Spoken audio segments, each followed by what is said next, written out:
Morning student. E learning class में आपका स्वागत है। जैसा कि आप जानते हैं, हम 12th हिस्ट्री का 6 चैप्टर का सेकंड पार्ट कर रहे हैं, जिसमें हम सूफी सिलसिलों के बारे में करेंगे कि 12वीं शताब्दी के आसपास इस्लामी दुनिया में सूफी सिलसिलों का गठन होने लगा था। सिलसिला से अभिप्राय है जंजीर, जो शेख और मुरीद के मध्य निरंतर संबंधों की एक चिन्ह है। इसकी प्रथम अटूट कड़ी पैगंबर मोहम्मद से जुड़ी है। इस कड़ी के द्वारा आध्यात्मिक शक्ति और आशीर्वाद मुरीदों तक पहुंचता है, यानी कि एक जंजीर को सिलसिला कहा जाता है, जिसमें गुरु और शिष्य को जोड़ा गया है। प्रत्येक सिलसिला एक शेख अथवा पीर अथवा मुरीद के अधीन होता था। वह बहुत पवित्र जीवन व्यतीत करता था। वह अपने मुरीदों अथवा शिष्यों के साथ खानका आश्रम में रहता था। वह अपने मुरीदों में से एक बली यानी कि उत्तराधिकारी की नियुक्ति करता था, ताकि उसके द्वारा प्रारंभ किए गए कार्यों को जारी रखा जा सके। भारत में कुल 12 सूफी सिलसिले स्थापित हुए, जिसमें सबसे पहला है चिश्ती सिलसिला। भारत में जो सूफी सिलसिले स्थापित हुए, उनमें चिश्ती सिलसिला सबसे महत्वपूर्ण एवं प्रभावशाली था। इस सिलसिले की स्थापना अबू इसाक ने मध्य अफगानिस्तान के शहर चिश्ती में की थी। भारत में इस सिलसिले की स्थापना 12वीं शताब्दी में शेख मुइनुद्दीन चिश्ती के द्वारा की गई है। इस सिलसिले के अन्य प्रसिद्ध शेखों के नाम कुतुबुद्दीन बख्तियार काकी, शेख फरुद्दीन गंजे सकर, शेख निजामुद्दीन औलिया और शेख नसरुद्दीन चिराग दिल्ली थे। चिश्ती सिलसिले के लोकप्रिय होने के कारण नंबर 1, वे भारतीयों की परंपराओं को अच्छी प्रकार से जानते थे। दूसरा, उन्होंने हिंदुओं जो कि भारत का अधिकांश जन समुदाय के प्रति बहुत उदार दृष्टिकोण अपनाया। तीसरा, उन्होंने हिंदुओं के अनेक रीति रिवाजों को अपनाया। चौथा, वे बहुत सादा और पवित्र जीवन व्यतीत करते थे। दूसरे आते सुहारवर्दी सिलसिला। सुहारवर्दी सिलसिला भी सूफियों का एक प्रसिद्ध सिलसिला था। इस सिलसिले की स्थापना शेख सोहाबुद्दीन सुहारवर्दी ने बगदाद में की थी। भारत में सिलसिले की स्थापना 13वीं शताब्दी में शेख बहाउद्दीन जकरिया ने की थी। शेख सहाबुद्दीन सुहारवर्दी, शेख हमीद उद-दीन नागौरी, शेख सरुद्दीन ए शेख रुकनुद्दीन इस सिलसिले के प्रसिद्ध शेख माने जाते थे। अगला आता है इसमें कादरी सिलसिला। कादरी सिलसिले की स्थापना 12वीं शताब्दी में शेख अब्दुल कादर जिलानी के द्वारा बगदाद में की गई। भारत में सिलसिले की स्थापना सैयद मोहम्मद जिलानी ने 15वीं शताब्दी में की थी। उसने मुल्तान के निकट उच्च को अपना प्रचार का केंद्र बनाया था। चौथे आते हैं नक्शबंदी सिलसिला।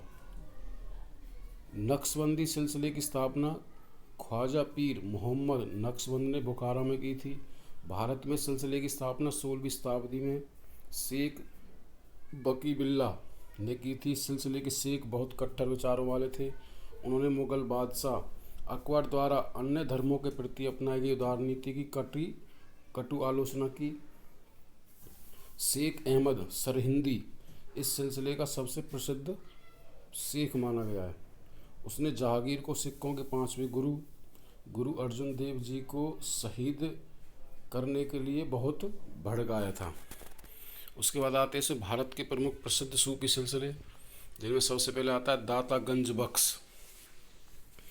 दाता गंज बख्श भारत में निवास करने वाले प्रसिद्ध सूफी शेखों में से एक थे। उनका वास्तविक नाम अली बिन उस्मान हुजवीरी था। वे अफगानिस्तान के शहर गजनी के निकट हुजवीर के रहने वाले थे। वे 1050 में भारत आए थे। उन्होंने लाहौर को अपना निवास स्थान बनाया। वह एक विद्वान थे। उन्होंने कशरफ उल मजहब नामक फारसी में एक प्रसिद्ध ग्रंथ की रचना की है। वे अपने ज्ञान, भक्ति और दया कारण लोगों में बहुत लोकप्रिय हुए। उनकी 1073 ईसा पूर्व में लाहौर में मृत्यु हो गई। वहीं पर उनकी दरगाह बनाई गई। दूसरे आते शेख मोइनुद्दीन चिश्ती। शेख मोइनुद्दीन चिश्ती भारत में चिश्ती सिलसिले के संस्थापक थे। वह 1192 ईस्वी में इराक से भारत आए। वे कुछ समय लाहौर तो दिल्ली में ठहरने के पश्चात स्थायी तौर पर अजमेर में बस गए थे। लोग उनको प्रेम से गरीब नवाज कहकर पुकारते थे। वह 1236 ईस्वी में स्वर्ग सिधार गए। उनका अजमेर में अत्यंत सुंदर मकबरा बनाया गया, जहां आज भी लोग अपनी मन्नतों को पूरा करने के लिए इकट्ठे होते हैं। तीसरा आता है शेख कुतुबुद्दीन बख्तियार काकी। शेख कुतुबुद्दीन बख्तियार काकी ख्वाजा मुइनुद्दीन चिश्ती के प्रसिद्ध शिष्य थे। वे भारत में फरगना से आए थे। कुछ समय मुल्तान में ठहरने के पश्चात वे दिल्ली आ गए। दिल्ली पहुंचने पर सुल्तान इल्तुतमिश ने उनका गर्मजोशी से स्वागत किया। यह प्रार्थना की कि वह उसके महल के समीप अपनी खानका बनाए। शेख जी ने सुल्तान की यह प्रार्थना स्वीकार नहीं की, क्योंकि वह राजनीति से दूर रहना चाहते थे। इल्तुतमिश उनके व्यक्तित्व से इतना प्रभावित हुआ कि वह सप्ताह में 2 बार उनके दर्शनों के लिए उनकी खानका में जाता था। एक बार शेख ने सुल्तान को सलाह दी, ओ दिल्ली के शासक, तेरा यह कर्तव्य बनता है कि तू निर्धनों, भिक्षुकों, दरवेशों तथा बेसहारा लोगों की सहायता करे। सभी मनुष्यों के साथ नम्रता का व्यवहार करो तथा उनके हितों में प्रयत्न करो। जो कोई भी अपनी प्रसन्नता के साथ इस प्रकार का व्यवहार करता है, उसका परमात्मा ध्यान रखता है। चौथे आते हमारे शेख फरुद्दीन गंज ए शकर। शेख फरुद्दीन गंज ए शकर बाबा फरीद के नाम से प्रसिद्ध थे। वे शेख कुतुबुद्दीन बख्तियार काकी के प्रसिद्ध शिष्य थे। आपकी गणना चिश्ती सिलसिले के प्रसिद्ध सूफी संतों में की जाती है। आपके प्रचार का मुख्य केंद्र अजोधर, जो पाकिस्तान में है। आपने लोगों को प्यार का संदेश दिया। उनकी कुछ प्रसिद्ध किंवदंतियां हैं। सांसारिक लगाव के पीछे न भागे, आंतरिक स्वेच्छा की ओर ध्यान दें, समय दूसरों का भला करते समय यह समझो कि तुम अपना ही भला कर रहे हो। अपने दोषों की जांच पड़ताल करें, नम्रता से ज्ञान प्राप्त करें, अपने दिल को शैतान का घर न बनने दें। आपकी अजोधन में 1265 ईस्वी में मृत्यु हो गई। आपका संदेश आज भी लोगों में फूलों की तरह अपनी सुगंध बिखेर रहा है। पांचवें आते हैं शेख निजामुद्दीन औलिया। शेख निजामुद्दीन औलिया की गणना प्रसिद्ध सूफी संतों में की जाती है। वे शेख फरीद जी के प्रसिद्ध शिष्य थे। वे लोगों में सुल्तान उल मशीख यानी कि शेखों में सुल्तान तथा महबूब इलाही, अल्लाह के प्रिय के रूप में जाने जाते थे। उसके बाद अगले आते हैं हमारे शेख नसरुद्दीन चिराग दिल्ली। शेख नसरुद्दीन चिराग दिल्ली चिश्ती सिलसिले संबंध थे। वे शेख निजामुद्दीन औलिया के शिष्य, उनके उत्तराधिकारी। उन्होंने बहुत अनुशासित और उच्च स्तरीय जीवन व्यतीत किया। वे सारा दिन ही अध्ययन एवं मानवता की सेवा करने में व्यतीत करते थे। 1356 ईस्वी में उनकी मृत्यु हो गई और वह चिश्ती सिलसिले के अंतिम महान शेख थे। उसके बाद आते हैं लास्ट शेख बहाउद्दीन जकरिया। शेख बहाउद्दीन जकरिया अपने समय के प्रसिद्ध सूफी संत थे। उन्होंने भारत में मुल्तान में सुहारवर्दी सिलसिले की स्थापना की। उनके विचार चिश्ती सिलसिले से बहुत भिन्न थे। वे राजनीति में बहुत दिलचस्पी लेते थे, इसलिए उन्होंने दिल्ली के सुल्तानों, अमीरों और सरदारों के साथ बहुत निकटतम संबंध स्थापित कर लिए थे और इनकी मृत्यु 1262 ईस्वी में मुल्तान में हुई थी। उसके बाद आता है इसमें चिश्ती उपासना। चिश्ती उपासना के 2 प्रमुख ढंग प्रचलित थे, एक जियारत, दूसरा कव्वाली। जियारत सूफी संतों की दरगाहों पर की गई जियारत अथवा तीर्थ यात्रा संपूर्ण इस्लामी जगत में बहुत प्रसिद्ध है। इस जियारत का उद्देश्य सूफी संत का आध्यात्मिक आशीर्वाद अथवा बरकत प्राप्त करना था। चिश्ती संतों का दरगाह में सर्वाधिक पूजनीय दरगाह अजमेर स्थित ख्वाजा मुइनुद्दीन चिश्ती की है। वह गरीब नवाज के नाम से जानी जाती है। इसके अलावा था कव्वाली। नाच और संगीत भी जियारत का एक महत्वपूर्ण भाग था। सूफियों को यह विश्वास था कि नाच और संगीत मानवीय हृदय में अल्लाह के प्रति प्रेम उत्पन्न करता है। सूफी संगीत सभाओं को समा कहा जाता है। इसमें कव्वाली को प्रमुख स्थान प्राप्त है। अमीर खुसरो एक महान कवि, संगीतज्ञ और शेख निजामुद्दीन औलिया के अनुयायी थे। उन्होंने कौल, जो कि अरबी भाषा का शब्द है तथा जिससे अभिप्राय है कि कहावत का प्रचलन करके चिश्ती समा को एक विशेष रूप प्रदान किया। कौल को कव्वाली के आरंभ तथा अंत में गाया जाता था। उसके बाद आता है भाषाएं एवं संपर्क। इसमें पहला आता है भक्ति मत। भक्ति आंदोलन का प्रारंभ दक्षिण भारत में लगभग 6वीं शताब्दी ईसा पूर्व में अलवार और नैनारों ने किया है। अलवार और नैनारों ने अपने विचारों को जनमानस तक पहुंचाने के लिए तमिल भाषा का प्रयोग किया। इसके अलावा उन्होंने विभिन्न प्रकार के ग्रंथों का निर्माण किया। अगला आता है सूफी मत। सूफी मत के विचारों ने, जो कि भारत के विभिन्न क्षेत्रों से संबंध थे, ने भी लोगों के दिलों पर जादुई प्रभाव डाला है। दिल्ली में चिश्ती सिलसिले के लोग हिंदवी में बातचीत करते थे। बाबा फरीद ने पंजाबी में काव्य रचना की है। इसे गुरु ग्रंथ साहिब में सम्मिलित किया गया। कुछ सूफियों ने स्थानीय भाषा में लंबी कविताओं की रचना की है, जिसे मनसबी के नाम से जाना गया है। इसमें अल्लाह के प्रति प्रेम को मानवीय प्रेम के द्वारा प्रकट किया गया है। उदाहरण के तौर पर मलिक मोहम्मद जायसी का प्रेम काव्य पद्मावत, रानी पद्मिनी एवं चित्तौड़ के शासक रतन सेन की प्रेम कथा के इर्द गिर्द घूमता है। उसके बाद आता है इसमें सूफी मत के महत्वपूर्ण स्रोत। सूफी मत से संबंधित हमें बड़ी संख्या में स्रोत उपलब्ध हैं। इसका कारण यह है कि सूफी शेख स्वयं काफ़ी विद्वान थे एवं धार्मिक साहित्य में उनकी विशेष दिलचस्पी थी, जिनमें सबसे पहला है कशफ उल मजहूब। कशफ उल महजूब नामक प्रसिद्ध ग्रंथ की रचना प्रसिद्ध सूफी शेख अली बिन उस्मान हिजबूरी ने की थी। वे दातागंज बख्श के नाम से अधिक जाने जाते थे। उन्होंने अपनी रचना में सूफी सिद्धांतों के बारे में तथा उनके पालन की विधि के संबंध में विस्तृत प्रकाश डाला है। दूसरे आते मुल्फुजात। मुल्फुजात सूफी मत से संबंधित एक बहुमूल्य स्रोत है। मुल्फुजात से अभिप्राय सूफी संतों की बातचीत। मुल्फुजात दो प्रकार के थे। प्रथम प्रकार के मुल्फुजात में वे जिन्हें शेख की मृत्यु के बाद काफ़ी समय बाद लिखा गया। इनमें शेख के किसी शिष्य द्वारा उनके जीवन, शिक्षाओं एवं चमत्कारों आदि पर प्रकाश डाला गया है। दूसरी प्रकार के मुल्फुजातों को अधिक प्रमाणिक माना जाता है। उन्हें शेख के जीवन काल में ही उनके शिष्यों के द्वारा लिखा गया था। उसके बाद आते हैं हमारे तीसरे मुक्तवाद। मुक्तवाद से अभिप्राय लिखे हुए पत्रों का संकलन। ये वे पत्र थे जो सूफी संतों द्वारा अपने अनुयायियों और सहयोगियों को लिखे हुए थे।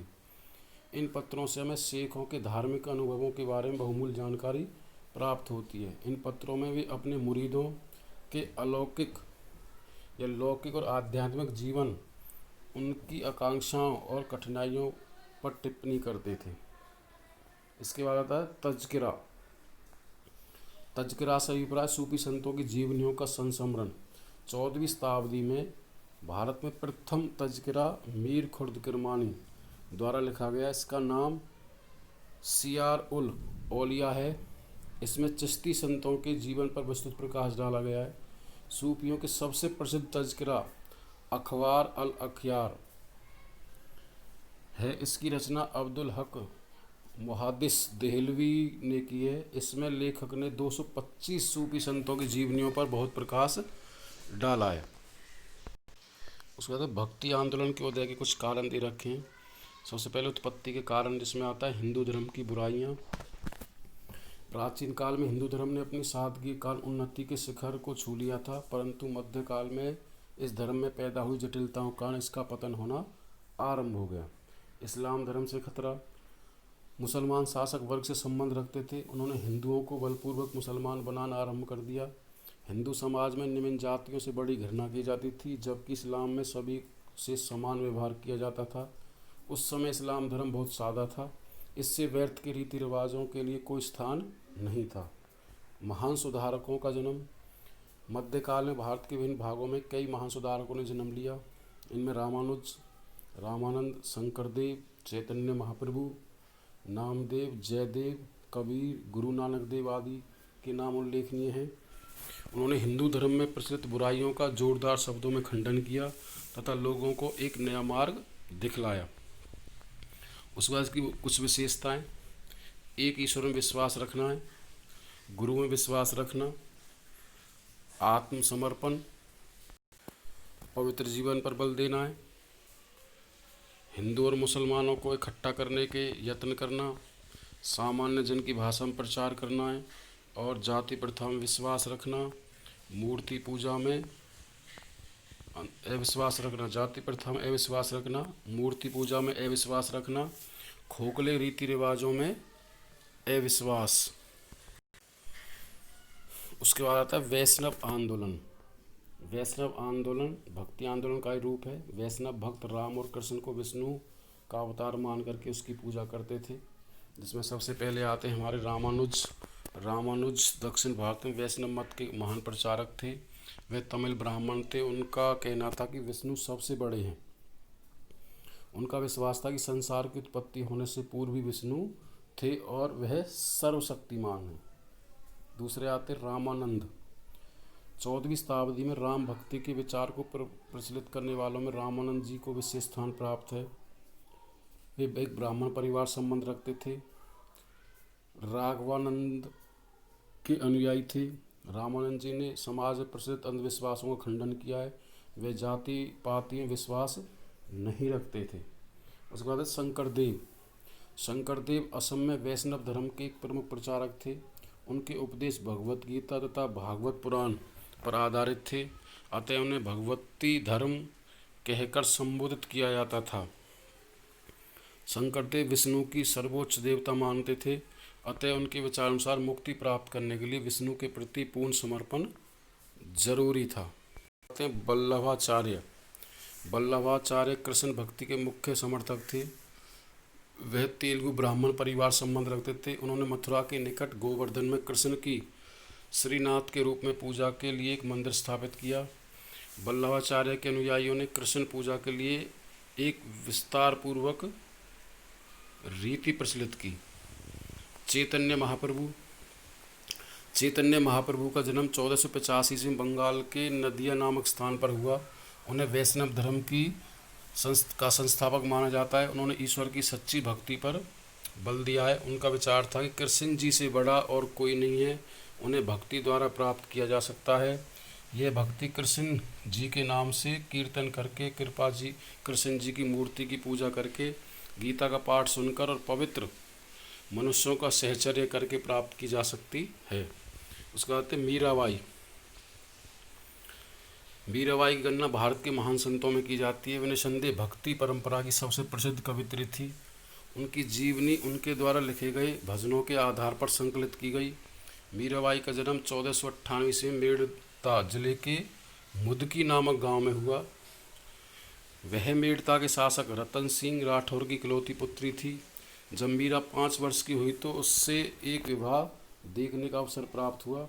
उसे देखकर मीराबाई ने अपनी माँ से पूछा कि उसका पति कौन है।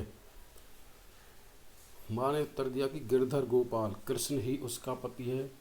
जब से ही मीरा गिरधर गोपाल को अपना पति मानने लगी थी।